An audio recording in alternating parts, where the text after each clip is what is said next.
اپنے زندگی میں یہ معیار لے آئیے کہ اپنے عزیز رشتہ دار، بہن بھائی، عزیز و اقارب، دوست، ان پہ نظر رکھیے کہ جس جس رنگ میں جہاں جہاں آپ کسی کی کوئی بھی خدمت کر سکتے ہیں، اسے کہنا نہ پڑے، آپ از خود اس کی خدمت کر دیجئے، انتہائی خاموشی کے ساتھ، جو آپ کی ذات کے علاوہ کسی تک بات بھی نہ کبھی پہنچے۔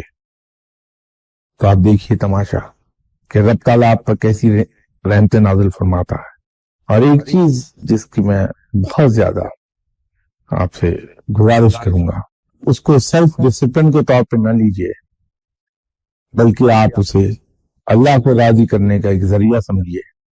دیکھا یہ گیا ہے کہ ہم لوگ بس میں سوار ہونا چاہتے ہیں تو بس کے آنے پر کوشش یہ ہوتی دھکم پیل کر کے ہم پہلے پہ چڑھ جائیں، دوسروں سے کہیے آپ جائیے، میں نیکسٹ بس میں آ جاؤں گا، کوئی بات نہیں۔ کہیں اور اپنے کام سے جاتے ہیں تو دوسروں کو پہلے موقع دیجیے کہ چلیے آپ اپنا کام کرا لیجیے، میں بعد میں کرا لوں۔ اسی طرح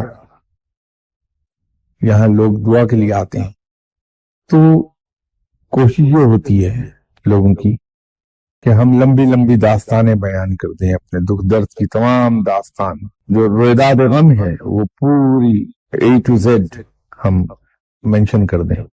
دوسروں کا خیال رکھیے، دوسروں کی سہولت کا خیال رکھیے، اللہ آپ کی سہولت کا خیال رکھے گا۔ اپنا حق دوسروں کی فیور میں چھوڑ دیجیے۔ دیکھیے اللہ تعالیٰ کس طرح سے نوازتا ہے آپ کو۔ اگر کہیں انتظار کر رہے ہیں اور آپ کو سایہ مل گیا ہے تو وہ سایہ کسی دوسرے کو آفر کر دیجیے، آپ ادھر آ جائیے، میں دھوپ میں کھڑا ہو جاؤں گا، مجھے سردی لگ رہی ہے، تو دوسرے کو سایہ آتا کرو۔ اللہ تعالیٰ آپ کے لیے بائبل لے آئے گا، یہ میرا ایمان ہے۔ علم لدنی یوں ملے گا، اللہ کی قدرت یوں آئے گی، ذکر اذکار سے نہیں آئے گی، یہ میں آپ سے عرض کرتا ہوں۔